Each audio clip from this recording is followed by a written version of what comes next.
If you want to set up a remote on OnePlus 15R, then in that case you just have to go to the app drawer and look for the IR remote app. This is the app that we can use in order to set up the remote.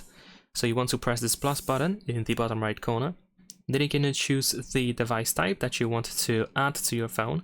You can also use the QR code scanner in case there is a QR code on your device. So let's say if you want to add a TV, you can also tap a TV. And then you need to choose the brand. We also have some popular options in here. So let's say I'm going to choose Samsung. And then we need to make sure that the back of the phone faces the device. The sensor is located over here between both cameras. I'll try to show you. Maybe you can see that there is like a little dot between these two cameras. So this is the infrared sensor, the signal. So we need to make sure that it is not blocked.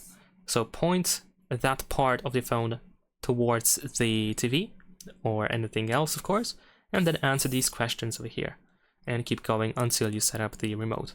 So that's pretty much it. Leave a like and subscribe.